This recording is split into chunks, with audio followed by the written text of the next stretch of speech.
A lo largo de los siglos, Jesucristo otorgó un ministerio sacerdotal especial a la Iglesia: el poder y la autoridad para expulsar demonios.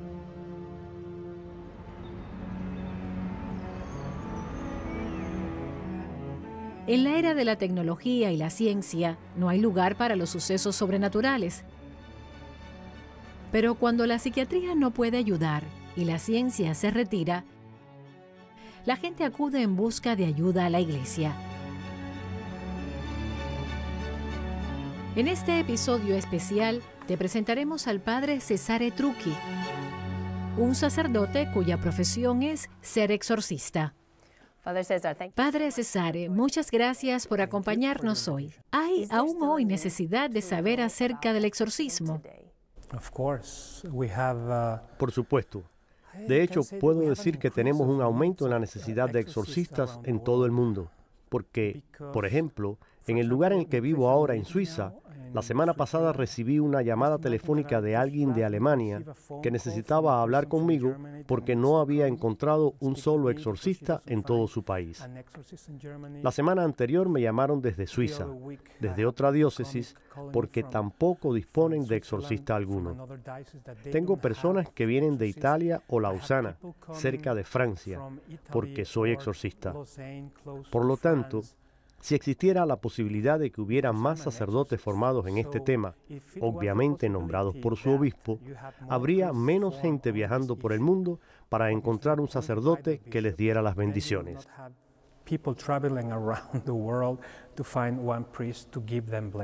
¿Cómo se llega a ser exorcista? Por la gracia de Dios y por casualidad también. Al principio, cuando vine aquí a Roma para estudiar y terminar mis estudios, el primero en realidad, y fui ordenado sacerdote, me invitaron a impartir un curso sobre exorcismo. Estoy hablando del año 2004. Desde el principio, eso me dio la oportunidad de estar en contacto con los exorcistas más importantes de Roma, como el padre Gabriele Amorth, que era muy famoso aquí en la capital. Tuve la oportunidad de trabajar con él durante 4 años.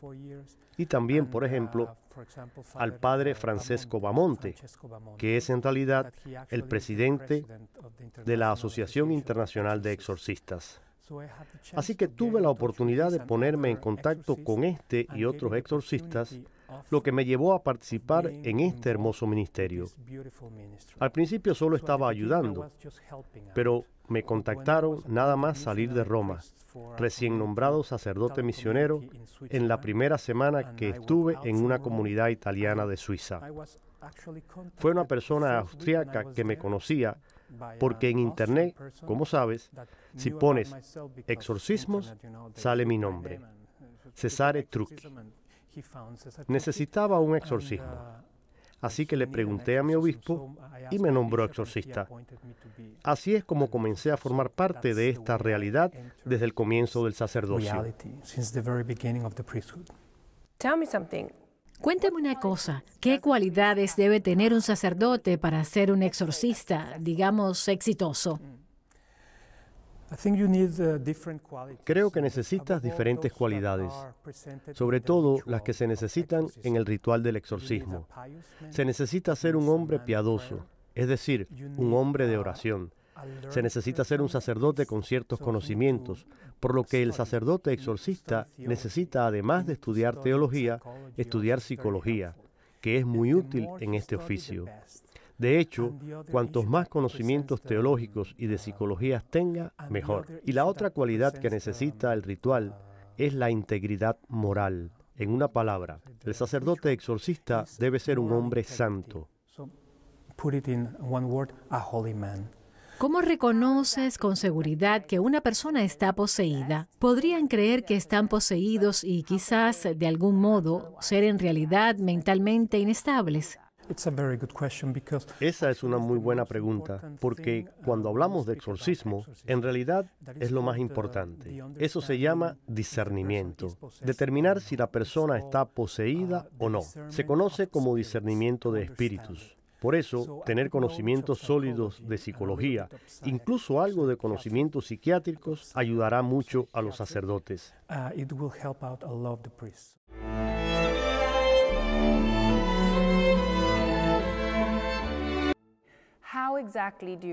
¿Cómo reconoces con seguridad que una persona está poseída? Podrían creer que están poseídos y quizás, de algún modo, ser en realidad mentalmente inestables. Yo, como exorcista, trato de detectar dos cosas. Primero, lo que el ritual mismo indica al sacerdote, las señales que debería estar buscando. Hay 4 signos, 3 en el ritual mismo. El primero es una fortaleza extraordinaria por encima de su naturaleza. Te daré un ejemplo. Recuerdo este primer caso en el que participé. Era un francés, ahora liberado del demonio, por lo que ya no está poseído, gracias a Dios. Y me dijo que se dio cuenta de que estaba poseído porque estando en un retiro y mientras rezaba, en un momento determinado, entró en trance. Había un amigo suyo a su lado que se dio cuenta de que algo iba mal. Lo tocó y este hombre lo tomó con una mano y fue capaz de levantarlo y tirarlo. Imposible para un ser humano hacer eso. Es físicamente imposible. En ese momento, su amigo le dijo que algo malo estaba pasándole, de modo que se observó una fuerza extraordinaria, uno de los signos.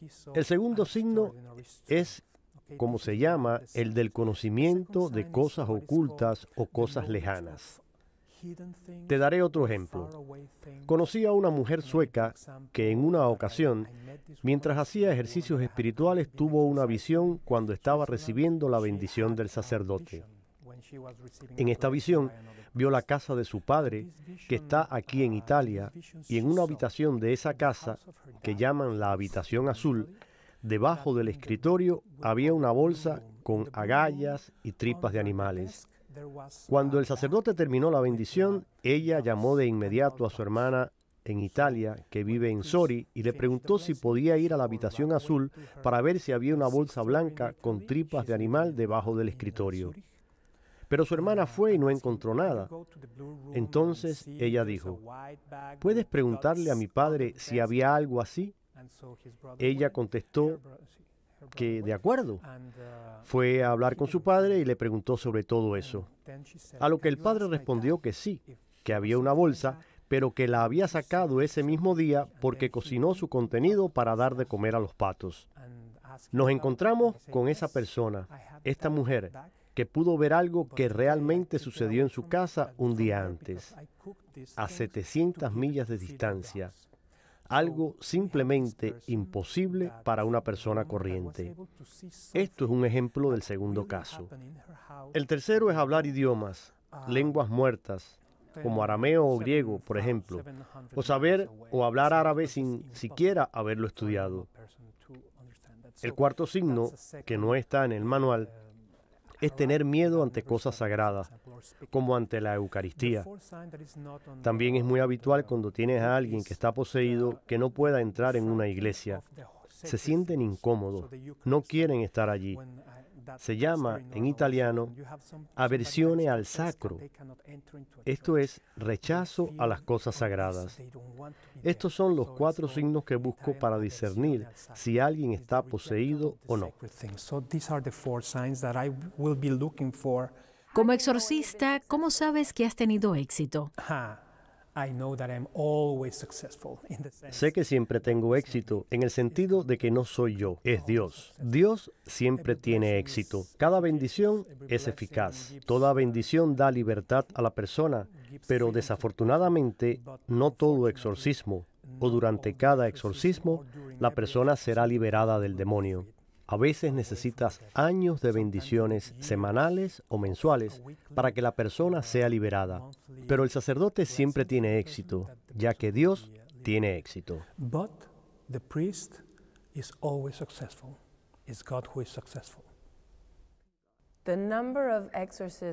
Aparentemente, la cantidad de exorcismos en Italia se ha triplicado, también en otros países, incluidos los Estados Unidos. Y si es así, ¿por qué? ¿Qué está pasando? Este número va en aumento, sí, y como dices, se ha triplicado, hablando de Italia y Suiza, por ejemplo. Luego iré con los Estados Unidos, ya que tenemos un aumento de exorcistas en las diócesis. No toda diócesis tiene un exorcista, pero tenemos algunas diócesis en las que su número ha aumentado. Si tenemos un incremento de exorcistas, es porque hay una mayor necesidad que cubrir. Pero en una semana, ¿cuántas personas vienen a decirle que están poseídas? Como vivo en un pequeño pueblo en Suiza, tengo una vez a la semana, una cada 10 días que me pregunta, me llama o que se pone en contacto conmigo. Para un sacerdote que vive en las montañas, eso es mucho. Y tengo 4 personas que acuden cada semana. Eso es mucho.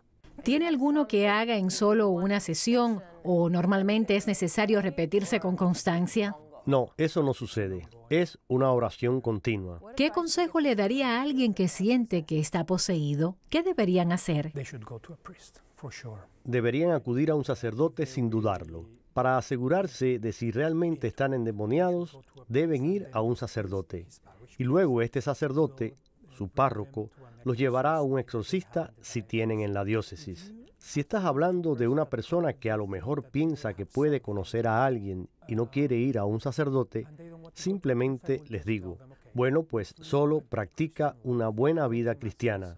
Vaya a misa todos los domingos, comulgue si puede, y si no puede ir a confesarse ni después comulgar, rece todos los días. Intente alejarse de las fuentes del mal. No juegue al tablero de la ouija, no vaya a hechiceros ni adivinos. Procure estar más cerca de la luz. Trate de estar más cerca de Cristo.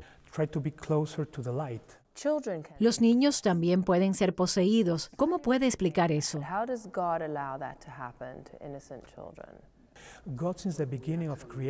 Dios desde el comienzo de la creación quería que todos los seres intelectuales fueran libres. De lo contrario, no es posible amar a Dios. Si no soy libre de amar a Dios, si estoy obligado a amarlo, no es amor. No soy libre, estoy obligado a hacerlo. Es en este sentido en el que Dios ha permitido la acción del diablo.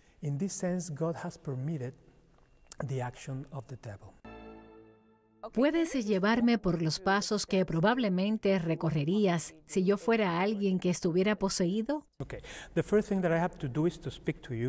Lo primero que haría sería hablar contigo y tratar de comprender las señales que me puedan indicar si estás poseída o no. Te preguntaría si alguna vez has jugado con el esoterismo o si vas a hechiceros o has hecho cualquier tipo de magia negra.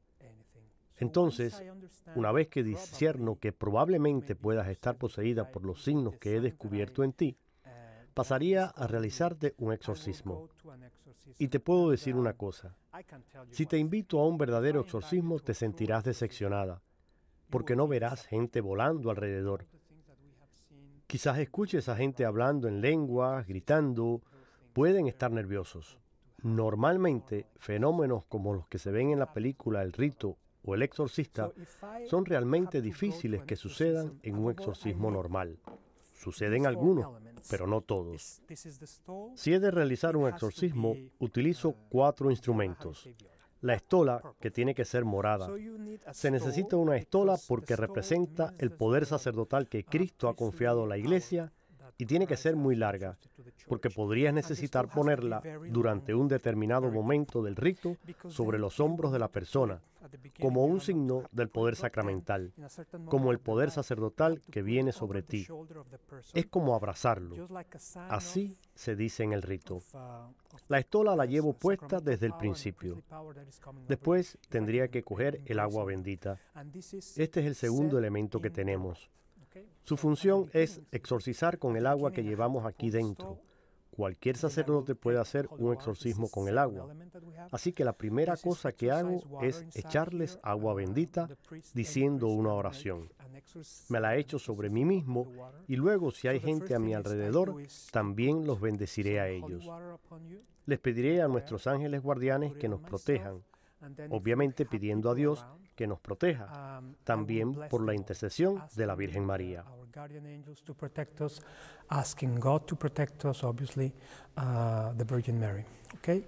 ¿En qué idioma lo haces?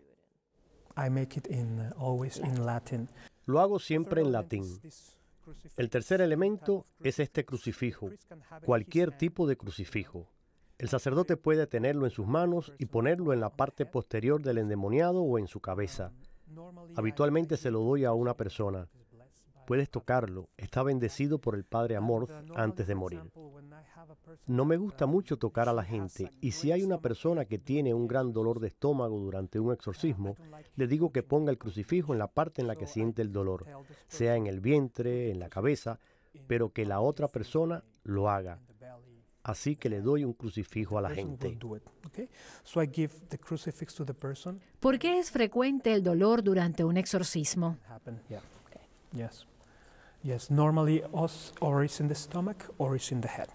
Puede suceder, sí. Normalmente duele el estómago o la cabeza. Y también tengo las manos libres porque necesito una mano libre.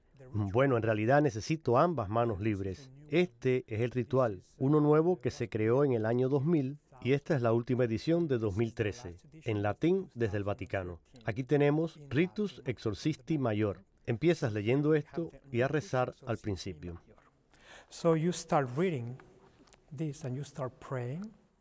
¿Lo leo yo o lo hace usted? Yo. Tú estás para escuchar, pero también debes orar si estás poseído. Le pido a la persona que rece por dentro, porque la persona comenzará a experimentar la lucha con el demonio dentro de sí. Recuerdo que un hombre decía: ¿sabes, Padre? Durante el exorcismo siento que dentro de mí hay una guerra librándose en el campo de batalla. A un lado está Dios y al otro el diablo. Comienzan a luchar y a gritar, y siento que todos los demonios interiores gritan y chillan dentro de mí. Y también me dijo: Padre, rezo cuando estoy así. Soy alguien que está viendo todo eso, pero en mi interior. Así que tengo que orar. Y entonces le digo a la gente que rece. Sigo este ritual, o este que es más antiguo, del siglo XVII. También está en latín y lo empleo de vez en cuando.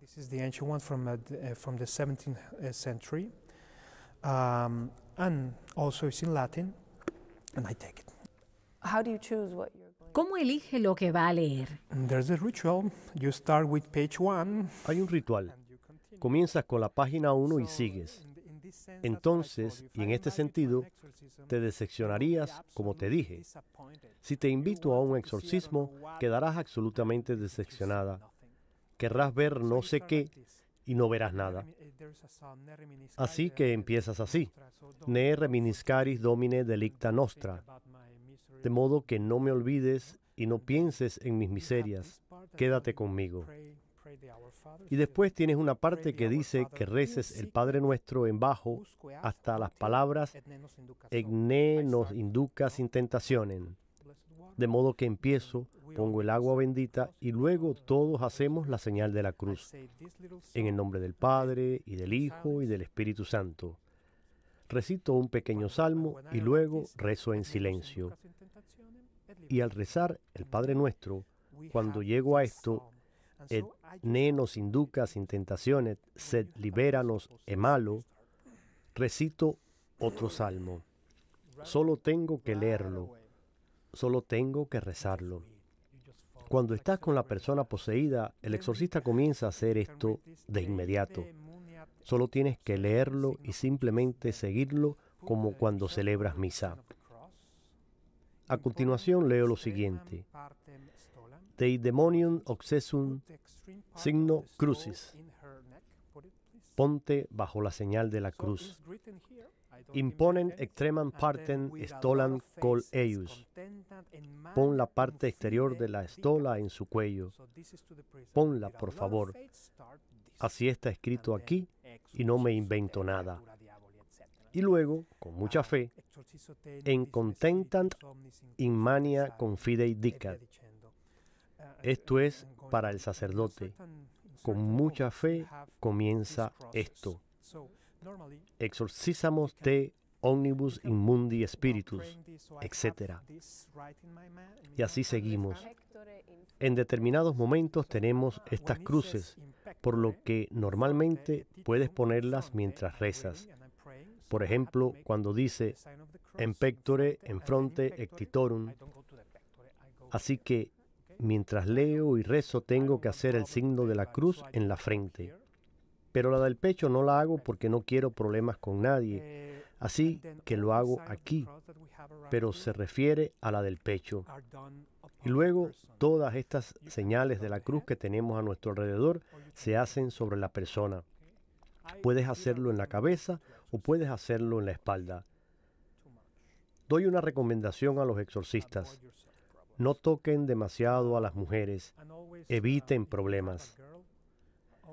Si tienes una niña, siempre debes estar con alguien. Rodéate de personas mayores. Si hay mujeres, invita a las mujeres a orar contigo. Yo tengo mi grupo de personas mayores de entre 60 y 70 años que se ponen a mi alrededor rezando el rosario o el Ave María o lo que quieran en silencio. Están mirándome, ya que no solo quiero que estén conmigo con la oración, sino también como testigos de que no estoy haciendo nada.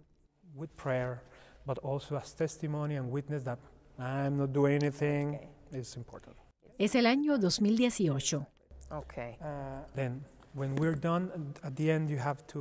Entonces, cuando hayamos terminado, al final tienes que... No hubo exorcismo.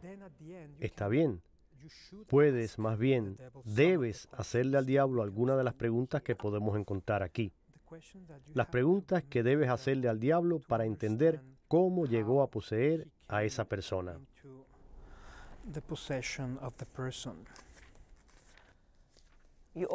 Siempre tienes que preguntar esto al final, ¿y él siempre responde? No siempre. Recuerdo, in nomine Deus recipimus, es el latín. In nomine Deus, en el nombre de Jesucristo te ordeno que me des tu nombre. Nunca en el nombre de Jesucristo les ordeno que me den su nombre. Nunca te lo diré. En el nombre de Jesucristo te ordeno que me des. Mai es una pelea y a veces es incluso gracioso.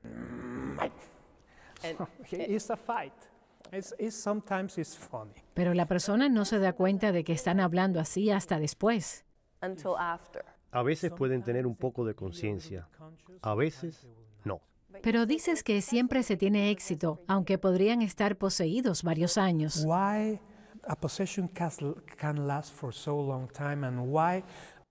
¿Por qué? La pregunta es ¿por qué una posesión en un católico puede durar tanto tiempo y por qué un exorcismo, un solo exorcismo, no puede expulsar al demonio? Porque no es un sacramento, es una oración sacramental y hay una diferencia. Es la iglesia a tu alrededor la que necesita orar. Lo sagrado y la santidad de la iglesia que está en tu interior. También la santidad del sacerdote es importante en un exorcismo y el deseo de la persona que quiere ser liberada. Por eso, un exorcismo no es eficaz como lo es un sacramento.